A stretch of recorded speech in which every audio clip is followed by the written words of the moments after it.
you're also a Senior Fellow at UK and a Changing Europe. Thank you for joining us today. Great, thank you. I am a geographer, not about to announce a mayoral candidacy. I just need to be clear about that.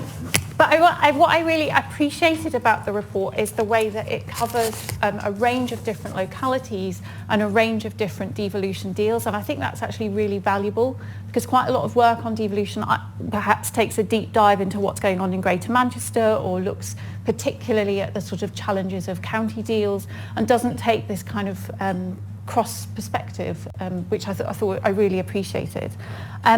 But that depth made me really think that a really vital question, and I think Ben alluded to this, in that devolution is a vehicle, but what is it a vehicle for? And I think that's a really critical question. Is it for better services, better community identity, growing civic pride, fostering economic growth, developing skills?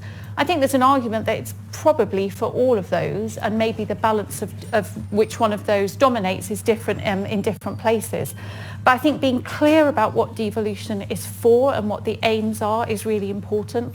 And I think that's really vital when we come to think about the geography of devolution. So I'm an economic geographer. Normally people ask me about, do I know capital cities? Do I know which river? So to actually be able to engage with a policy debate where geography matters is super exciting. And as other panellists have said, geography really does matter, not just in terms of formal boundaries, but also in terms of questions of local and regional identity. And I think certainly I would agree with Ben that in the East Midlands, the question of regional identity, what it means to be an East Midlander, is a really open question. I have an anecdote from when I was reviewing some work for a funding organisation, and they said they were going to take the regional question seriously, and I thought, oh, this is brilliant. And then they started talking about Scotland and Wales, and I was like, oh gosh, there's the whole sort of track up the M1 and the A1 before you get to Scotland. Like, we need to take a step back here. So I think thinking about how you foster regional identity in a meaningful way and align that with the political institutions that you want to build is really, really critical. I think another aspect of that is the relationship between the devolved authorities and Whitehall. And I really appreciated in the report the kind of question of having some sort of skills exchange between Whitehall and devolved authorities. I think I very much agree with the question of capacity to deliver.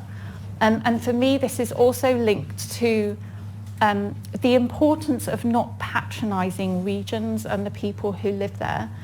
So I'm doing work at the moment in Teesside and in Mansfield, trying to understand the cost, how people are experiencing the cost of living crisis. People have really sophisticated ideas about what's going on in the region. These aren't in some way kind of left behind places or forgotten places. People have real pride in the places that they live in. And I think trying to map that onto the kind of institutional and governance structures that are developed are really important. So I think there might be a slight tendency from Whitehall to think that you could send people from DLUC to the East Midlands to help teach people how devolution might work. I think actually just as important is exchange and flows the other ways, and having a more general kind of interchange of ideas. So I think that kind of question of potential power asymmetries between London and the regions is really important. And then I just want to say a little bit about, you know, of all those things that devolution could or should be for. I've kind of played my geography card. I'm going to play my economic geography card now, and suggest that in many ways, if you can foster economic growth, other things start to take care of themselves better. It allows us to spend money on the public services we might want to fund, on transport, on skill development, etc. And the research here is really stark, that the productivity, and Peter alluded to this, the productivity of UK provincial cities lags significantly behind the productivity of similar cities in other European countries. And I think that's a real challenge that needs to be addressed.